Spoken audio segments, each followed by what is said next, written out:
In the first round of testing, we ran into a wall of current spikes. Well, I figured out that issue and solved it, so now it's time to burn some amps.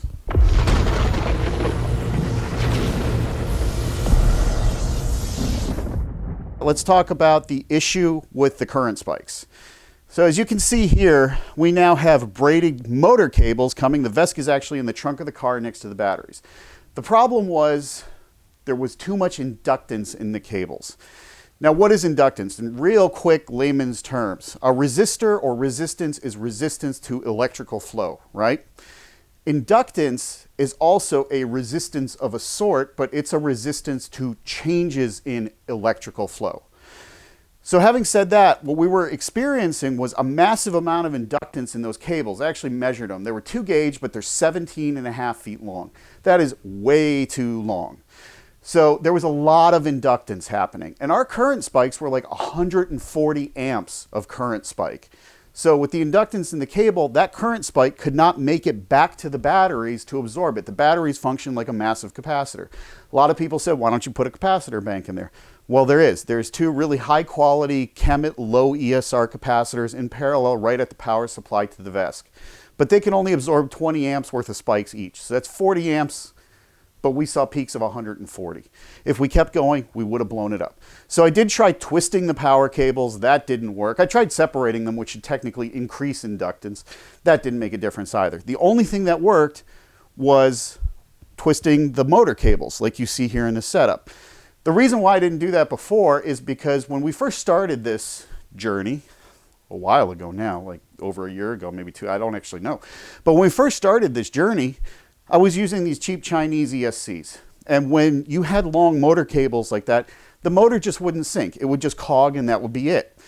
So when I extended this at first, same thing happened. But this is where the VESC becomes a really powerful tool. It has this motor identification function that then can figure out and measure the added changes in electrical characteristics, like in this case resistance and inductance of the motor cables, and account for it.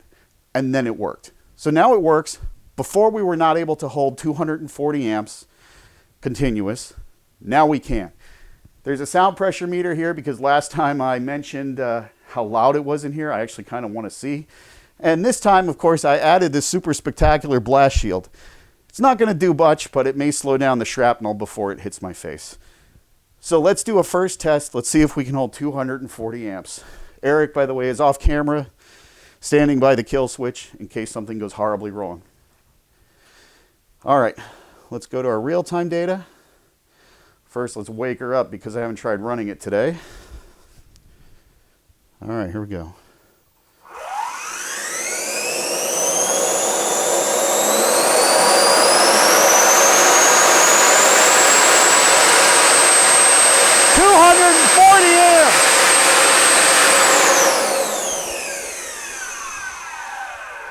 And 109 decibels. What is that, like 5-6 feet away from the thing? That's loud. All right, let's make some changes. We're at 220 battery amp max, 240 motor amp max, and 360 absolute max current.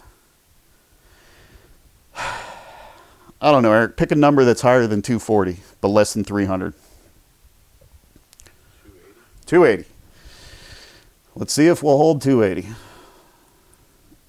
Eric, this is your fault. I'm going to raise the absolute max current to 380 then, just to be safe. So now we can safely blame Eric. I've absolved myself of any responsibility. We've written that down. Let's go to the real time. Let's go to real-time data. All right, let's see if she'll hold 280. Standing back.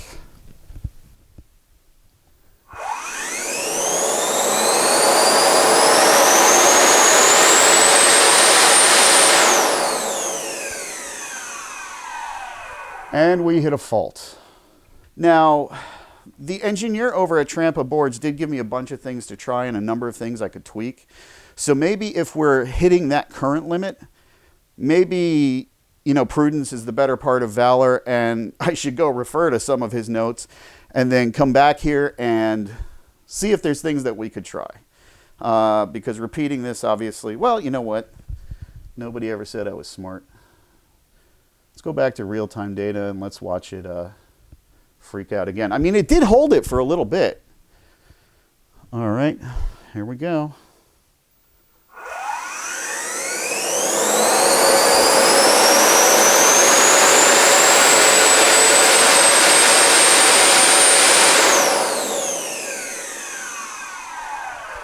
Nope. As soon as we get up there, boom.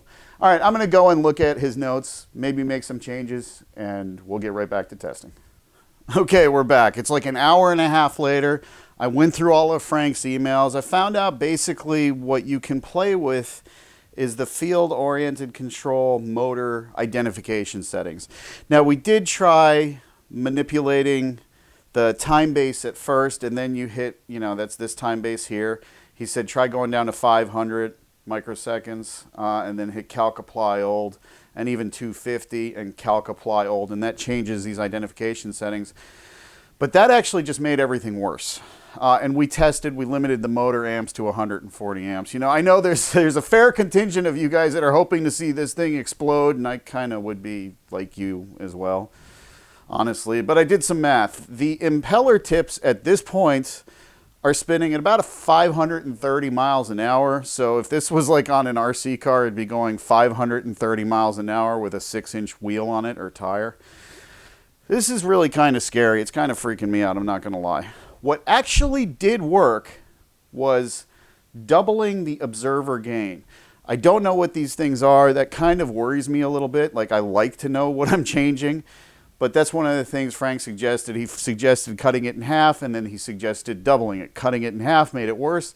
Doubling it, we were able to hold 280 motor amps. Towards that end, let me show you what that looks like. And by the way, we are sneaking up on 30,000 impeller RPM. This is dangerous.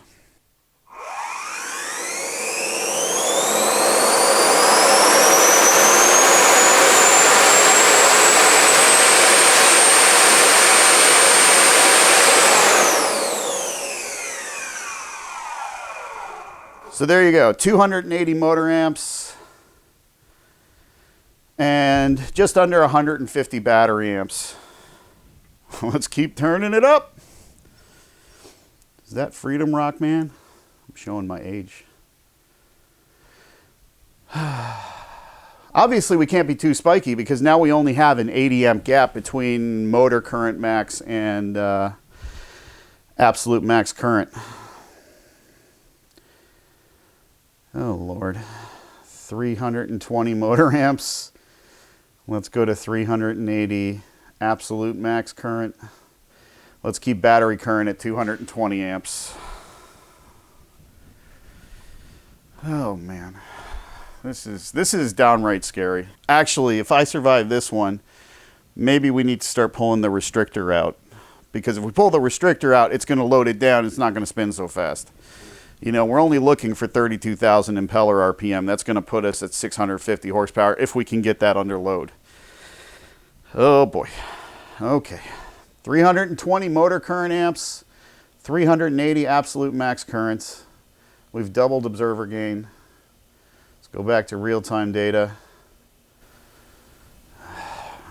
Sweet Jesus. Please, God, don't kill me. All right, let's do it.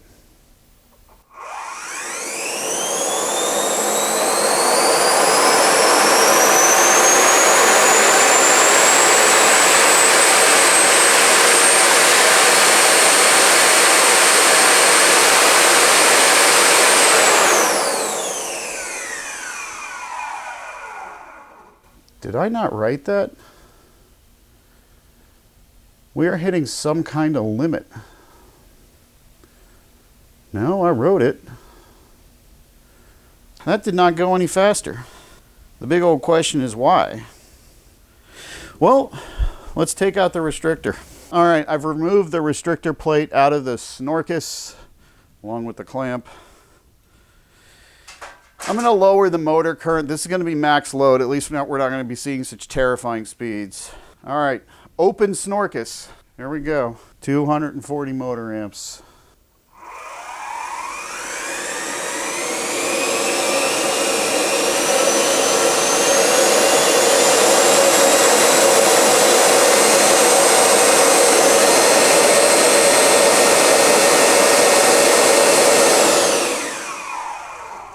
And that's where there's a huge difference. That was a lot slower. That was less than half the speed. This is 400 motor current amps, 440 absolute max current, 220 battery amps. Full load on the blower.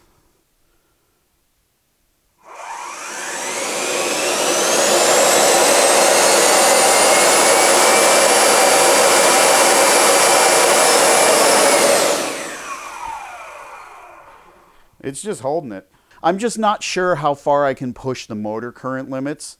So I do want to confer with Frank about that, but that's going to show up in a follow-up video. So don't forget to subscribe, ring the bell, leave a comment, give me your input. I love to hear what you all think, and we're going to keep powering this bad boy up, and then we're going to put it on the car and take the car to the dyno. So stay tuned, a lot more electric turbo stuff coming up. I'll catch you all in the next one.